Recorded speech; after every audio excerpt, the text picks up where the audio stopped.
Online classes में सभी का स्वागत। सेकेंड ईयर AHDP की क्लासेज में आज हम गाइनोकोलॉजी में हमारा 13th chapter infertility in male animal. अब हम मिड टर्म के जो हमारा कोर्स है उसके समापन की तरफ हैं। एक तो लेक्चर हमारे पास, ये लेसन है हमारे पास। तो इनफर्टिलिटी इन मेल एनिमल, नर पशु में बांझपन, ये आम समस्या है। आम समस्या मिलेगी आपको फीमेल के अंदर। नर में भी कहीं कहीं जो है वो मिलती है ये समस्या, लेकिन आम समस्या नहीं है मेल के अंदर ये, लेकिन फीमेल में आम ही आपको मिलेगी ये।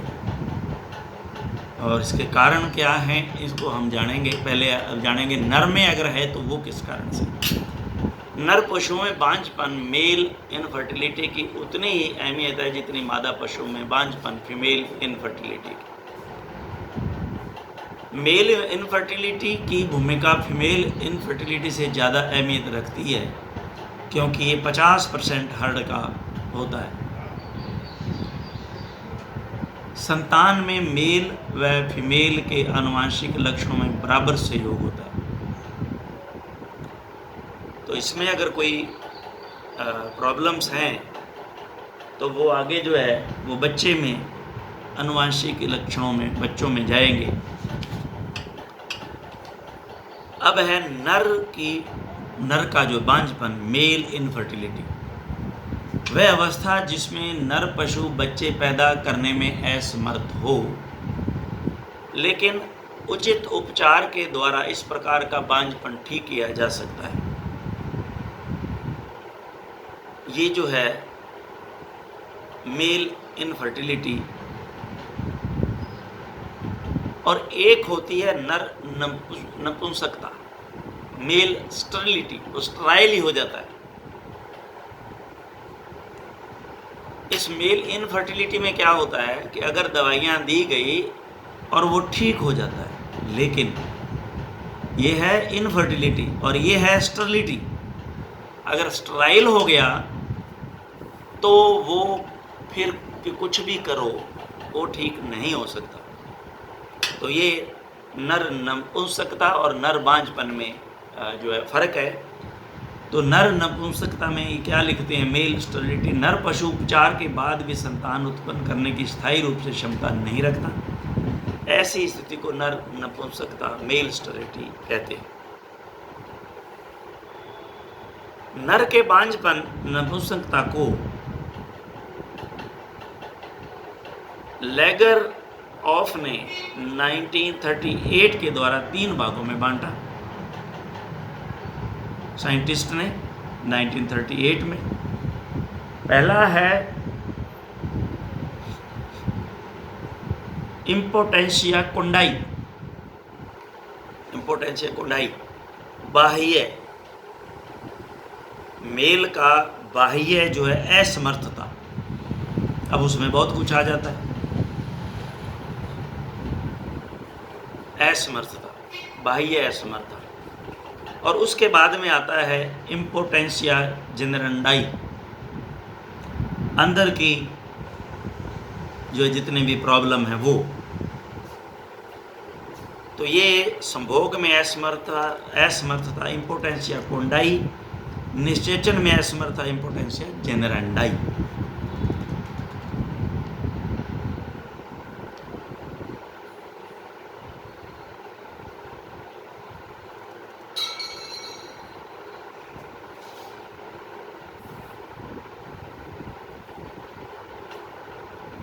जननांगों को प्रभावित करने वाली विभिन्न बीमारियां यानी कि मिसलेनियस कॉजेज।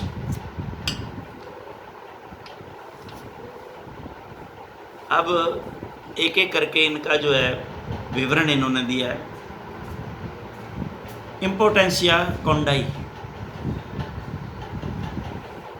मैथुन या संभोग में असमर्थता। परिभाषा, यह एक ऐसी स्थिति है जो सभी जाति के नरों में पाई जाती है, जिसमें पूर्णतया या आंशिक रूप से लैंगिक इच्छा यानी सेक्सुअल डिजायर की कमी होती है तथा नर पशु मादा पशु से पूर्ण रूपेण कंप्लीट संभोग मैथुन करने की प्रक्रिया करने में असमर्थ होता है। तो ये इम्पोटेंशिया कोंडाई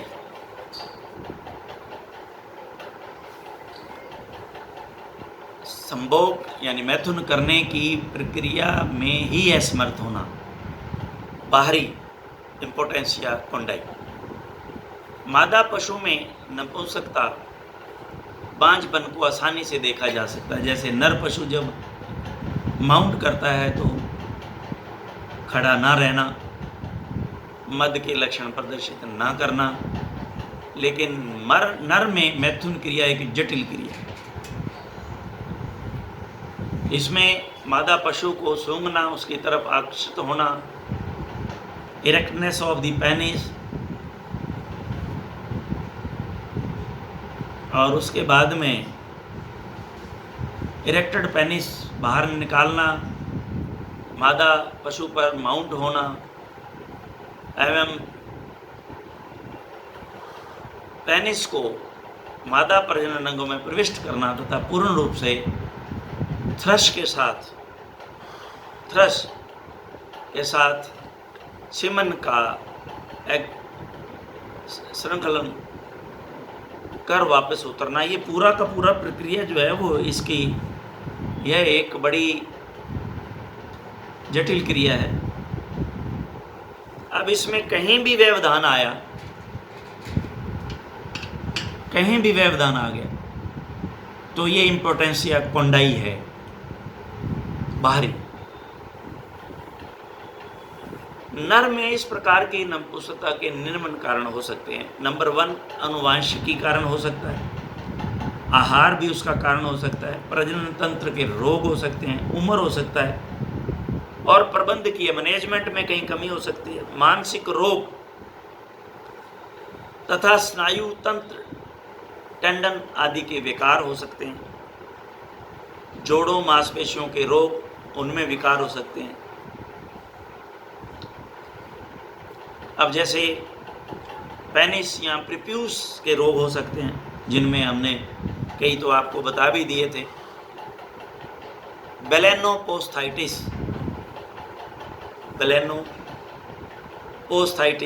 जिसमें प्रिप्यूस का जो है वो स्वेलिंग,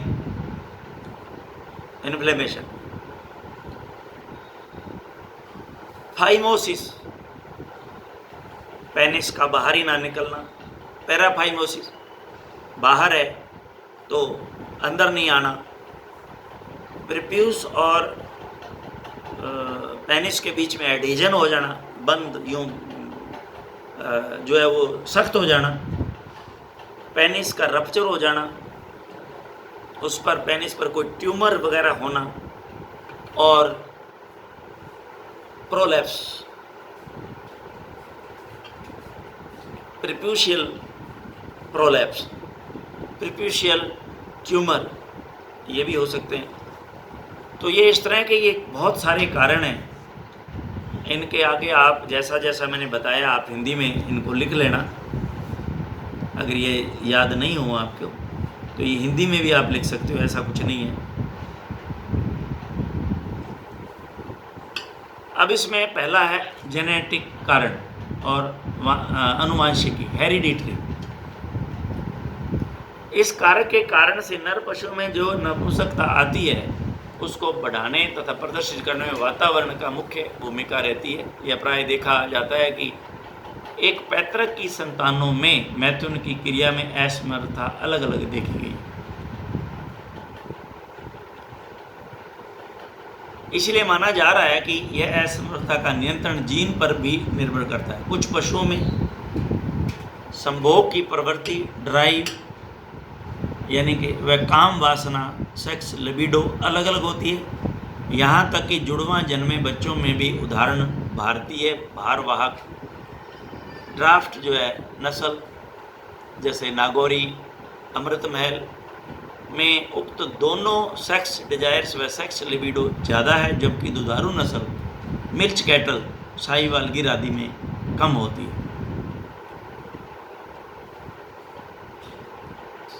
जिन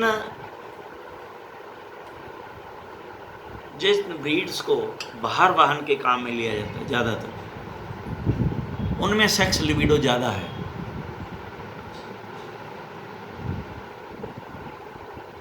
सेक्स डिजायर, लिबिडो।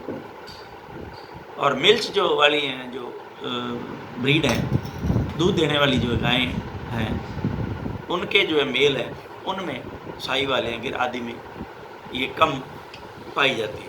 अंडरलाइन कर लेना। न्यूट्रिशन, जब भी नर पशु के आहार में निम्न की कमी होती है, नर पशु संभोग मैथुन क्रिया में कम रुचि लेता है। पाइका रोग हो जाए, फास्फोरस की कमी, विटामिन ए व विटामिन ई की कमी, आहार में प्रोटीन, लवणों जैसे फास्फोरस, कोबाल्ट आदि की कमी। फास्फोरस, कॉपर कोबाल्ट लिखें यहाँ, copper cobalt, iodine,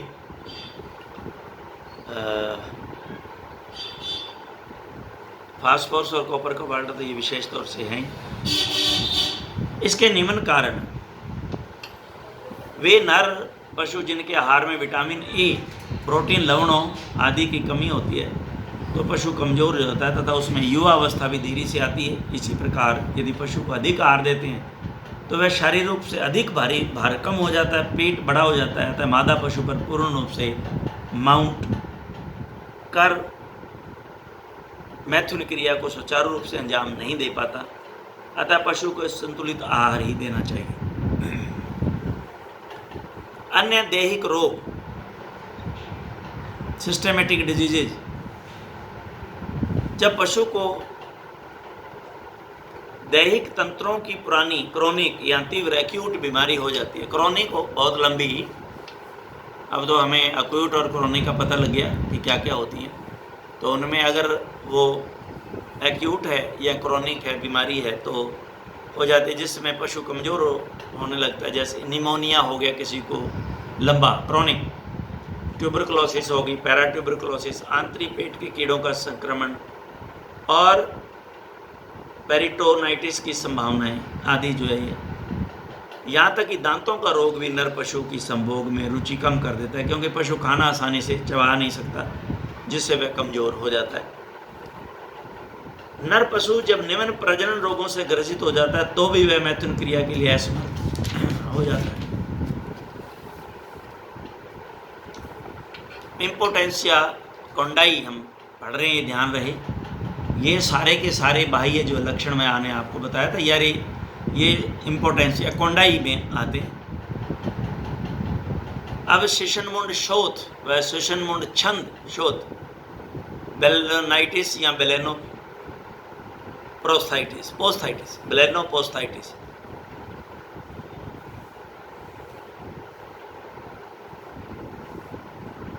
शिशनमुंड, glans penis के ऊपर एक आवरण होता है जिसे शिशनमुंड छंद, प्रीप्यूस कहते हैं।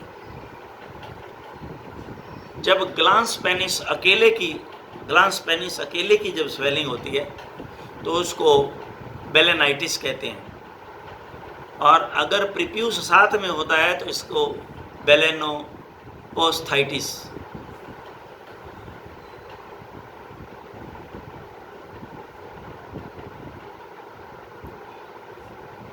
बेलेनोप्रोस्थाइटिस कहते हैं। बेलेनाइटिस अगर अकेला ग्लांस पेनिस है और अगर दोनों हैं तो बेलेनोप्रोस्थाइटिस। जब ग्लांस पेनिस व प्रीप्यूस दोनों की एक साथ सूजन आ जाती है तो उसे बेलेनोप्रोस्थाइटिस, कॉमन वर्ड हो गया, बेलेनोप्रोस्थाइटिस कहते हैं। इसमें कारण है चोट लग जाने से, घाव हो जाने से, जीवाणु, विषाणु, फफूंदी तथा परजीवी रोग हो जाना, जैसे E coli, aeruginosa, aspergillus, mycoplasma, IBR, IPV, तो ये नाम आगे हम इसमें पढ़ेंगे, एब्रीविएशन इसका पूरे का। फुल फॉर्म एब्रीवेशन तो दे रखा है, फुल फॉर्म इसकी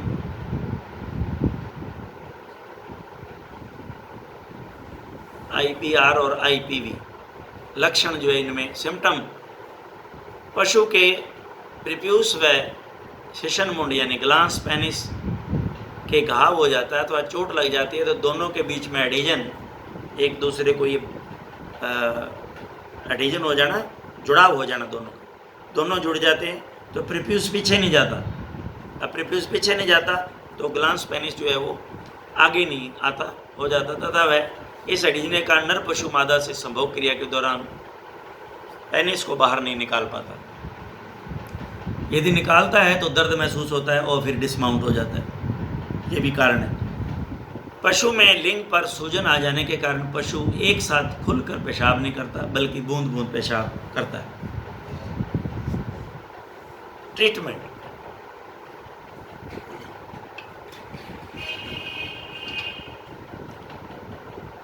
प्रिप्यूस को 1:1000 रेशो में पोटेशियम परमैंगनेट लाल दवा सॉल्यूशन से धोना चाहिए। एंटीसेप्टिक कोई क्रीम है वो लगानी है, और एंटीबायोटिक व दर्द निवारक दवा का इंजेक्शन लगाते हैं।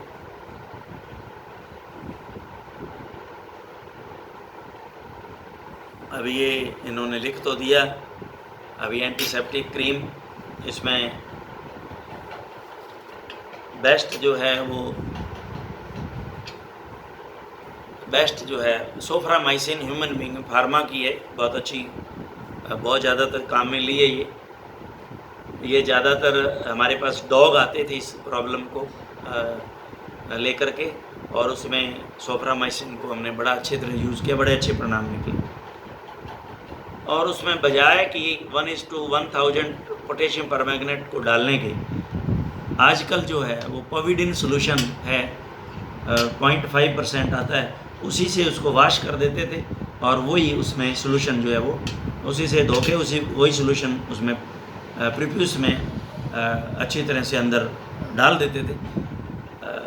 तो उल्टा कर देते डॉग को, तो वो थोड़ी देर के लिए हम उसको पकड़ के रखते थे पेनिस और उस प्रिप्यूस को, तो प्रिप्यूस के अंदर जो हमने मेडिसिन जो है डाला है वो सारा का सारा धीरे धीरे जो है वो अंदर चला जाता था। उसके बाद में उसको डॉग को छोड़ देते थे, वो चाहे आ जाए, तो अंदर से वो अपने आप ही वाश हो गया, जहाँ हम वाश करने के लिए नहीं पहुँच पाए वहाँ भी।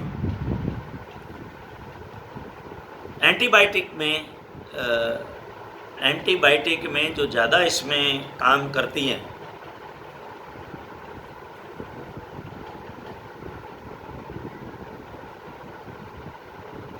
इसमें ज़्यादा ओफ्लॉक्सा और निडाजोल जो है वो बेस्ट काम करेगी, ओफ्लॉक्सासिन और ऑर्निडाजोल। एंड्रोफ्लॉक्सासिन इसमें बहुत अच्छा इंजेक्शन काम करेगा। अगर छोटा है जानवर तो टेबलेट अगर जो है ओफ्लॉक्सा ऑर्निडाजोल भी है, और सिफेक्सिम ऑर्निडाजोल भी आती है, सिफेक्सिम प्लस ऑर्निडाजोल, तो ये टेबलेट आती हैं नॉरफ्लेक्स के नाम से, नॉरफ्लेक्स के नाम से। तो ये छोटे जानवरों में ज़्यादातर हम इनको उपयोग लेते हैं, नॉरफ्लॉक्स, तो ये इसमें काम अच्छा करते हैं। अब ये यहाँ तो इन्होंने एंटीबायोटिक लिख दिया, लेकिन ये एंटीबायोटिक कौन सी, ये इसको आम में इस्तेमाल करें। इसके बाद में आता है फाइमोसिस। फाइमोसिस यानी कि पेप्यूस से बाहर ही ना आना, पेनिस का अंदर ही रहना। इसका कारण ये क्या होता है कि प्रिप्यूसियल जो ऑरिफिस है वो छोटा हो जाता है, छिद्र छोटा हो जाता है, उससे पेनिस जो है वो बाहर नहीं आ पाता। इस रोग में प्रिप्यूस का छिद्र छोटा हो जाता है, जिसके कारण पशुली को पूर्ण स्थिति में बाहर निकाल कर मैथुन नहीं कर पाता। इटियोलॉजी में जन्मजात, मुख्य रूप से घोड़े, कुत्ता व बिल्ली में ये जन्मजात ही होता है, और in human being also, human being में भी देखा गया है। जनरली छोटे बच्चों में कई चर्चा करते हैं तो ये पता चला है कि यस, ये प्रॉब्लम छोटे बच्चों में ज़्यादा।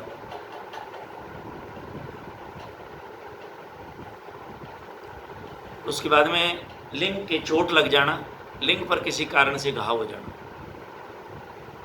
उपचार में ट्रीटमेंट है पशु के लिंग के घाव का चोट का इलाज करें, और यदि जन्म जाता है तो शल्य क्रिया, बस इसमें शल्य क्रिया ही एक इसका जो है वो ट्रीटमेंट है। और आमतौर से आपने देखा होगा मुस्लिम समाज में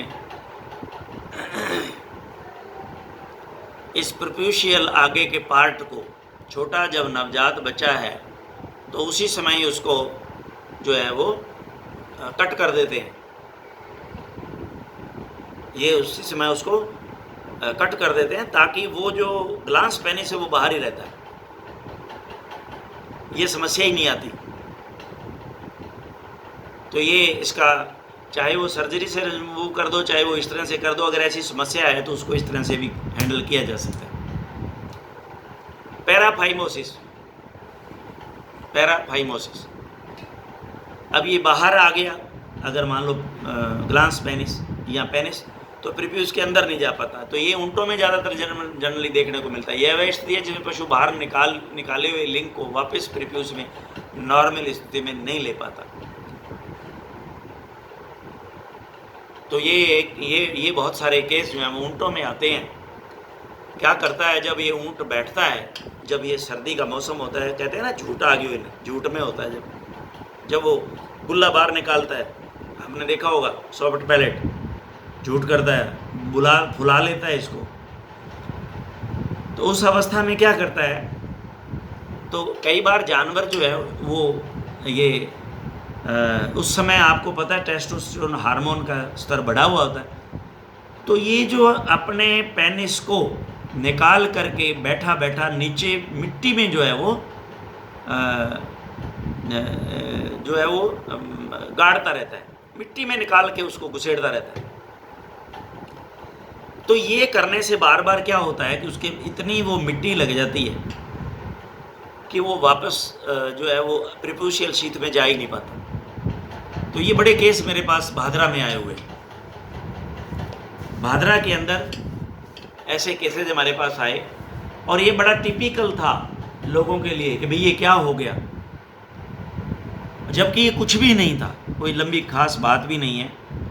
अब वो जब वो हॉस्पिटल में लेके आए तो वो जो वहाँ कंपाउंडर साहिबान और जो सहीस और वो स्वीपर थे, वो कहने लगे साहब इसका इलाज कैसे करेंगे। तो मैंने कहा आप इसकी चिंता मत करो, ये बहुत ही छोटा सा इलाज है, आप इसको काबू करो। तो उसको हमने अच्छी तरह से पहले तो रस्सियों से बांध लिया, फिर वो साथ में आए थे जो 2-4, उनको कहा कि इसको ऊँट को अब मैं बिठा के बांध लिया, अब इसको लिटाओ एक साइड में, लिटा दिया। मैंने कहा पानी लेके आओ, पानी ले आई। अब उसको हमने क्या किया, आपने भी देखना है, ये very very very important treatment, बहुत ही इंपॉर्टेंट। अगर आपने देखा है तो घबराओगे नहीं, आपको तुरंत समझ में आ जाएगा ये, और है कुछ भी नहीं है ट्रीटमेंट। देखिए अब ये देखें, ये प्रीप्यूस है, और ये प्रीप्यूस है, और इसके बाहर ये मान लीजिए ये पेनिस है। अब ये इतना सा उसने लिंग बाहर निकाला, ये अंदर नहीं जा रहा।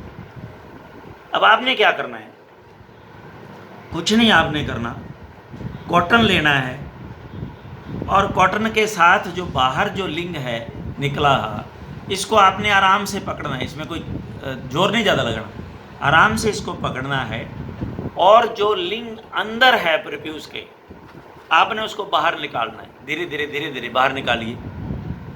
आपको समझ में आ जाएगा कि ये क्यों रुका हुआ है। अब वो इतनी उसको मिट्टी लगी हुई है जो आप देख के हैरान हो जाओगे। अब आप उसको शुरू से धोना शुरू कर दीजिए, उसको को पानी डालो, आपने कॉटन पकड़ी है फोरसेप में, थंब फोरसेप में, और आप उसको धीरे धीरे धीरे धीरे हटाते चले जाइए, वो धीरे धीरे धीरे धीरे बाहर आता चला जाएगा। अब आप कंप्लीट आपने देखा कि यस, आपको लेंथ भी पता होना चाहिए, और ही ज़्यादा मत पकड़ के खींच देना। जैसे ही आपने देखा कि अब ये लेंथ अप्रोप्रिएट आ गई है और ये लास्ट वाला पोर्शन है, अब आपने उसको अच्छी तरह से मिट्टी को हटा दिया। अब आप उसको एक बार अंदर की तरफ जाने दो धीरे से, वो अपने आप ही खींचेगा। फिर आप उसको बाहर ले लो हल्का सा, अब वो मिट्टी अंदर है, फिर आ गई जो बाहर थी, अंदर थी जो बाहर आ गई, अब आप उसको और वॉश कर दो। अब आप उसको बुलाओ हेल्पर को, और उसको कहो कि कोई लुब्रिकेंट कोई भी पड़ा है तो लिया, अगर वो एंटीसेप्टिक कोई क्रीम पड़ी है तो आप उस पर पूरे पे लगा दीजिए, और पूरे पे लगाने के बाद में अब जैसे ही आप उसको छोड़ेंगे वो इस स्पीड से अंदर खींचेगा, चला जाएगा जैसे बिल के अंदर सांप चला जाता है तुरंत। ये मैंने खूब जो है प्रैक्टिकल करके किए हुए ट्रीटमेंट, सिंपल ट्रीटमेंट, नथिंग। मैंने कहा इसको छोड़ दो, ले जाओ घर। वो दूसरे दिन आए जी, वो बिल्कुल ठीक है। तो कहने का ये मतलब है कि ये पता होना चाहिए। जैसे ये गुल्ला है, ये भी बड़ा इंपॉर्टेंट है, काटना ये आना चाहिए। छोटा सा काम है, कुछ भी नहीं, जीरो, नथिंग, ये हमें पता होना चाहिए। तो आज हम ये प्रेपिस का ट्रीटमेंट को हम कल ले लेंगे। जो इसमें लिखा हुआ है मैंने आपको बता दिया। चलिए आज के लिए इतना ही काफ़ी है। Thank you very much.